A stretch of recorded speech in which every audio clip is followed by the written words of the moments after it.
Assalamualaikum, selamat siang waktu Iran, Mas Kasim, dan juga selamat sore Pak Agung. Eh, saya ke Mas Kasim terlebih dahulu. Mas Kasim, untuk saat ini kita mengetahui bahwa gencatan senjata perpanjangannya hanya sepihak diklaim oleh Presiden Donald Trump. Namun kita juga memiliki gambar bahwa di Tehran IRGC menampilkan sebuah rudal balistik dan juga konvoi yang menyatakan siap berperang ataupun siap untuk berkonfrontasi dengan Amerika Serikat bila diperlukan. Untuk saat ini sebenarnya seperti apa keinginan ataupun kehendak dari masyarakat Iran terkait dengan perang atau perdamaian?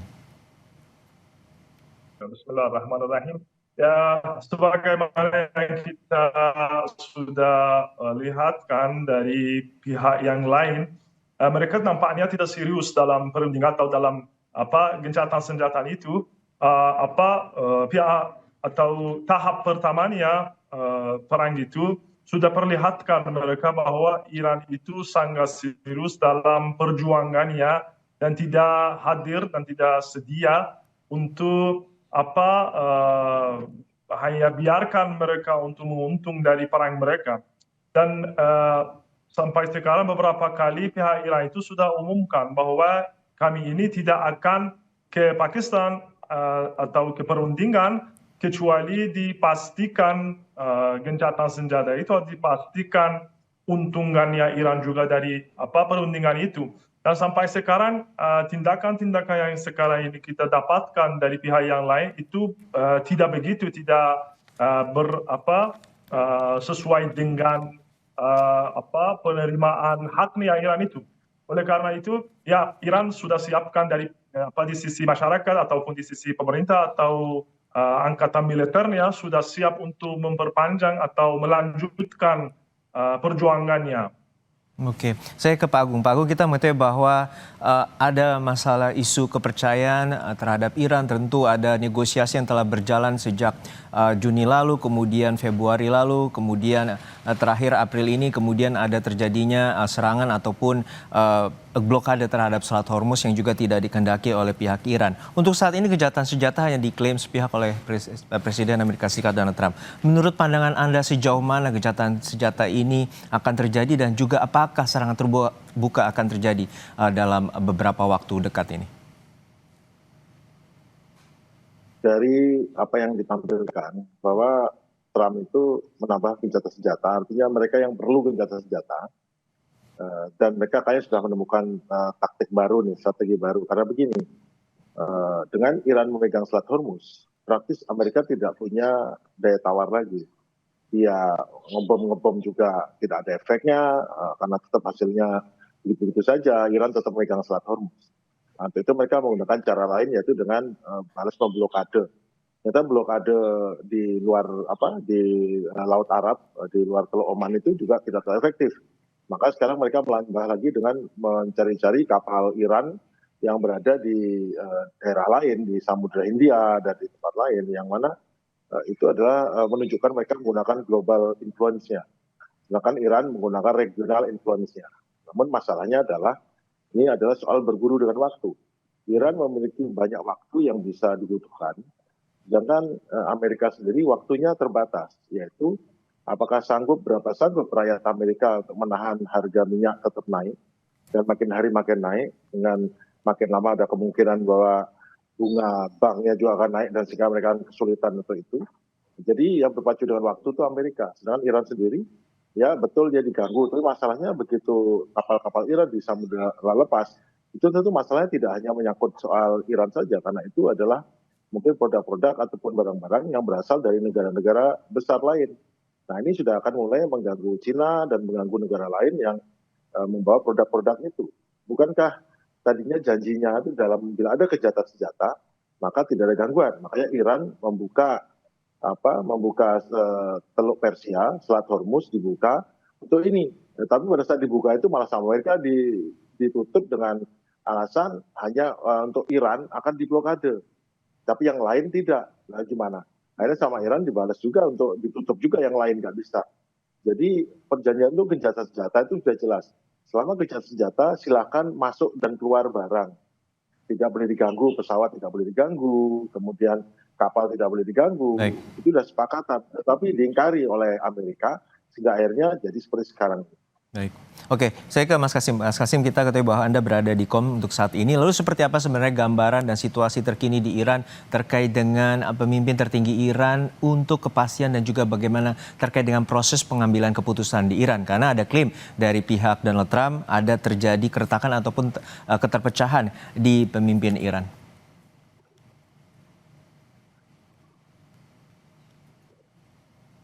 Ya, kalau di Iran itu sebagaimana yang saya tadi jelaskan, kalau di Iran alhamdulillah mungkin saya tidak bisa bilang bahwa kita bisa temukan waktu di mana pemerintah sama masyarakat begitu dekat dan dipersatukan. Luar biasa persatuan Iran sekarang itu karena itu nampaknya apa hakikatnya perang macam itu ya. Kalau ada serangan yang serius macam perang yang mengancam satu negara, satu masyarakat, mereka pasti reaksi mungkin pertamanya adalah mereka akan mempersatu sama pemerintah, sama semua anggota masyarakat itu, masing-masing mereka mempersatukan diri mereka dengan yang lain. Dan alhamdulillah luar biasa kalau suasana Iran itu mengenai masalah perjuangan yang sekarang dijalankan di Iran itu tidak bisa kita temukan di sejarahnya minimalnya di Islamic Revolution ini ya. Dan itu masyarakat sudah umumkan bahwa mereka tidak mau lagi ancaman itu.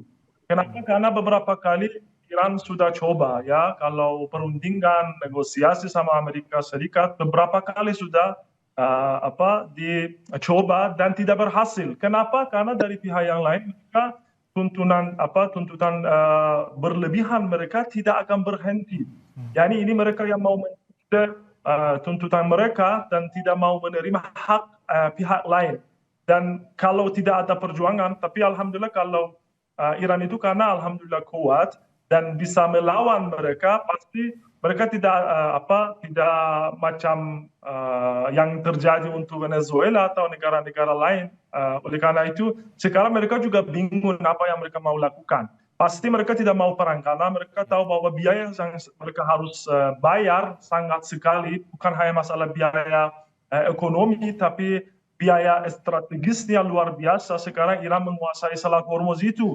Sebelum itu Iran walaupun mempunyai Selat Hormuz itu, tapi tidak menggunakan itu. Sekarang itu di semua jalan-jalan Iran itu mereka berteriak bahwa kita tidak akan lepas tangan dari Selat Hormuz itu. Karena kita sekarang tahu harganya Selat Hormuz itu berapa. Dan ini saya harus jelaskan untuk pemirsa yang terhormat bahwa kalau Selat Hormuz mungkin bagi satu negara atau yang lain itu masalah naik turunnya harga minyak atau sebagian komoditas, tapi bagi orang Iran itu masalah keamanan nasionalnya Iran, itu masalah eksistensial ya. Oleh karena itu pasti Iran tidak akan lepas tangan dari Selat Hormuz dan harus dipastikan bahwa Selat Hormuz itu akan dijamin keamanannya Iran. Baik.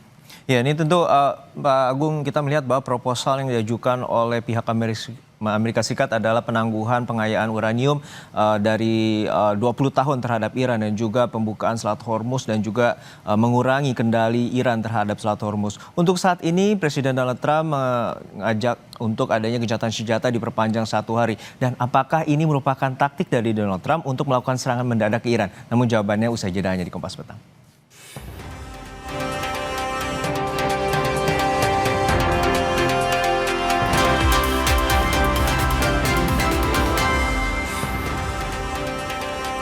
Kembali di Kompas Petang, Saudara. Iran menegaskan siap mengerahkan kekuatan militernya yang diklaim mampu menandingi kekuatan Amerika Serikat dan Israel. Lalu bagaimana reaksi dan pemerintahan maupun masyarakat Iran? Kita akan membahasnya lagi bersama dengan Kasim Muhammadi dan juga Pak Agung Sasongko-Jati. Kembali ke Pak Agung tadi sebelum jeda. Pak Agung, kita melihat bahwa proses gencatan senjata yang tadi Bapak bilang bahwa gencatan senjata ini tidak ada batas waktu dari Donald Trump dan informasinya ini hanya sepihak, di mana Islamabad Accord atau putaran kedua ini tidak berhasil, maupun pihak Amerika Serikat dan juga Iran tidak mendatangi Islamabad. Untuk saat ini apakah merupakan strategi dari Donald Trump untuk mengulur waktu dan juga akan melakukan penyerangan secara mendadak? Jadi strategi Amerika adalah mereka sebetulnya nggak punya strategi ya, strateginya yang ngancam-ngancam nanti supaya, jadi dia masih berpandangan pada posisi dia kuat, Iran lemah. Sekarang saya kasih ini, kamu setuju dengan persyaratan saya, kalau enggak kita tawar menawar, dah ya begitu. Nah, tapi Iran kan begitu, Iran punya punya upper hand, dia punya di atas angin, kan dia megang Selat Hormuz, dan Selat Hormuz itu makin lama makin dipegang, makin lama Amerika kesulitan ekonominya. Nah, kalaupun Amerika mau tantang-tantangan pakai serang-serangan, dibalas serang juga punya akibat fatal juga bagi negara Teluk bila desalinasinya bagi Israel juga dihancurkan oleh Iran. Jadi pilihan untuk berperang itu bukan pilihan sebetulnya. Nah, perangnya sekarang adalah Amerika, karena tahu bahwa dia tidak punya leverage, maka dia blokade itu, meskipun sekarang gencatan senjata, tapi dia mengingkari bahwa gencatan senjata ini boleh keluar masuk, membawa barang untuk masuk dan keluar. Nah, itu kan diterjemahkan mau pakai pesawat, pakai kapal, itu sama saja, tapi ternyata diingkari. Kalau pesawat mungkin nggak apa-apa ya. Nyatanya dari pesawat itu ribuan ton barang-barang masuk ke pangkalan Amerika, masuk ke Israel, masuk ke Jordania. Tapi pada saat Iran pesawat mungkin nggak apa-apa, tapi masuk membawa pakai kapal itu di blokade, dilarang masuk ke dalam ini. Nah, itu kan jadi masalah. Bahkan diperluas menjadi ke Indo-Pasifik, ke mana, ke Samudra Hindia, mungkin ke Selat Malaka untuk nyegatin kapal-kapal Iran. Nah, masalahnya kalau dia memperluas area perangnya, battle areanya besar, maka itu bisa, Iran juga bisa memperbesar, proksinya bisa memperbesar, dia bisa menyerang kepentingan-kepentingan Amerika bukan hanya di Teluk saja. Itu yang mungkin nggak dipikirkan, satu. Yang kedua adalah ini kan menjadi repot sekali kok sampai di luar, itu kan jadi mempengaruhi nanti juga hubungan dengan bisnis dengan China dan Rusia yang terganggu, karena apapun yang dikirim kan sudah dikirim, udah lewat waktunya berangkat, sekarang dikejar. Nah, itu kan menimbul masalah. Namun yang tetap menjadi ini adalah gencatan senjata tanpa batas waktu.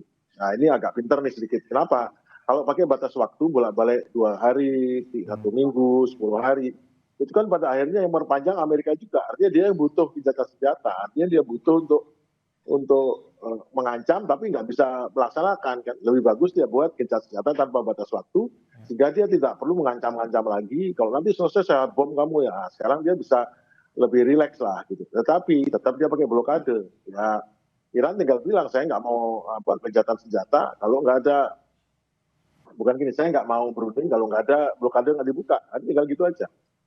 Dan juga ada masalah yaitu soal 10 tahun. Nah, akhirnya benar kan seperti yang saya bilang sebelumnya, dari 20 tahun, ini 5 tahun, akhirnya jadi 10 tahun. Tapi kan itu negosiasi itu baru bisa dilaksanakan kalau Iran sudah datang karena blokade dibuka.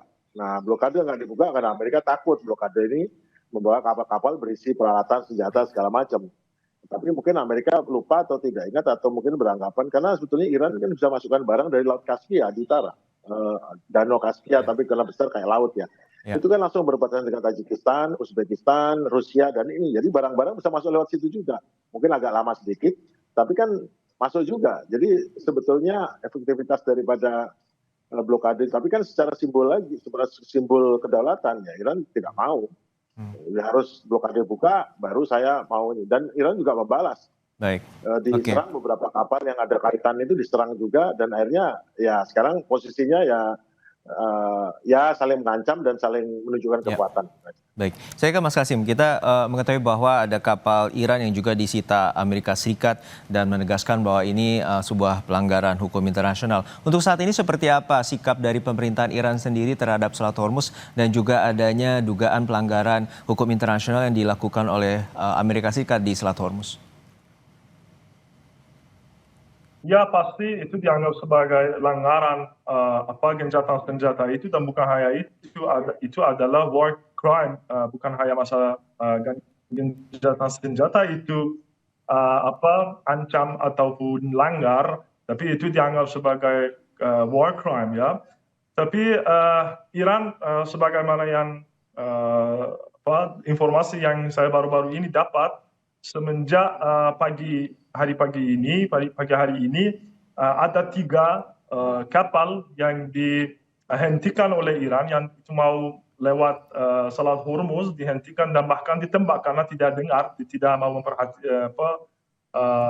memperhatikan Oleh karena itu Iran pun tidak akan diam saja, pasti itu akan balas, dan sampai sekarang beberapa balasan sudah dijadikan oleh pihak Iran.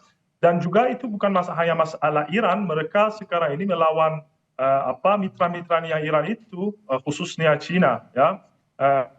Contohnya kalau baru-baru ini ada satu tanker lagi atau kapal kargo mungkin itu disita oleh Amerika Serikat, itu nampaknya milik China, dan oleh karena itu biasanya mereka tidak mau melawan China, ya, kalau Amerika Serikat itu. Dan Iran itu kalau mengenai masalah ekspor impornya juga tidak begitu susah untuk Iran, karena Iran itu kalau perbatasannya Iran 8.500 kilometer perbatasannya Iran itu, dan sangat luas perbatasannya. Kalau untuk impor komoditas-komoditas yang diperlukan di Iran, Iran bisa masukkan dari banyak negara lain yang Iran berbatasan samanya.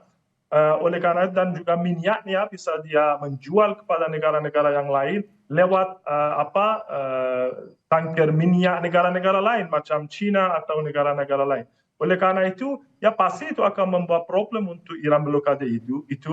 Tapi saya kira mungkin dalam masa yang panjang pasti negara-negara yang akan terugi untuk blokade itu bukan Iran, itu negara-negara yang lain. Ya, oke.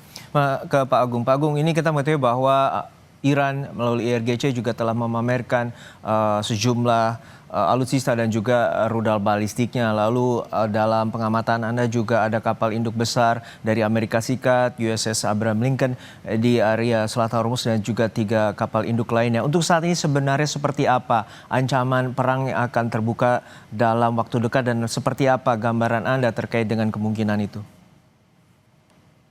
Jadi posisi kapal induk USS Abraham Lincoln dan 3 kapal induk marinir yang lebih kecil, yaitu USS Bataan, USS Boxer, dan USS Tripoli itu tidak di dekat-dekat Iran. Dia bahkan tidak juga di Teluk Oman. Jadi ingat ya, ada namanya Teluk Persia, ada Selat Hormuz, ada Teluk Oman, setelah itu Laut Arab. Jadi mereka berada di Laut Arab, bahkan dekat Samudra Hindia. Jaraknya sekitar lebih dari 300 km, karena mereka menghindari rudal anti kapal yang dipasang di pantai Iran. Dan itu juga, jadi mereka mencegat kapal-kapal itu di jalur pelayaran di laut bebas, jadi bukan di laut yang di dekat-dekat sama Hormuz. Jadi kalau ada yang mengklaim memblokade pelabuhan, ya pelabuhan Iran, tetapi 400 km dari pelabuhan Iran, dari Bandar Abbas, jadi jauh sekali. Jadi sebetulnya ya mereka seperti piracy, ya, seperti bajak laut yang nangkapin kapal-kapal di laut bebas. Pokoknya ini Iran, ayo berhenti, diambil. Jadi seperti itu. Tapi memang kata Amerika nggak punya cara lain yang lebih nyata yang buat Iran sakit atau merasa sakit kecuali cara-cara seperti itu. Karena pada akhirnya kalau mereka ngebom sekarang kan target sudah habis, berarti targetnya nyari-nyari target sekolahan atau universitas atau apa, itu kan sebetulnya kejahatan perang itu, mengebom sipil, meskipun alasannya itu ada kaitan sama tentara, tapi kan nggak bisa begitu juga, karena pada akhirnya yang diinginkan kan simpati rakyat Iran. Gimana mau simpati rakyat Iran kalau dibuat susah karena ini. Baik, perang sudah terjadi 1,5 bulan dan juga terdata ada 3.300 warga sipil yang meninggal dan juga menyasar sejumlah sekolah, infrastruktur dan juga jembatan, termasuk juga aset militer. Untuk saat ini kita lihat bagaimana dinamika yang masih terlalu cair dan juga memanas pasca gencatan senjata sepihak diklaim oleh pihak Amerika Serikat dan tidak terjadinya kesepakatan putaran kedua negosiasi antara Amerika Serikat dengan Iran di Islamabad. Sekali lagi terima kasih dosen International Institute for Islamic Studies Mas Qasim Muhammadi, semoga aman selalu di Iran, dan juga Bapak Mas Mateni Purnawirawan Agung Sansoko Jati, pakar PPAU dan juga alumni US Air War College, telah berbagi perspektif bersama kami di Kompas Petang. Sehat selalu Bapak-bapak.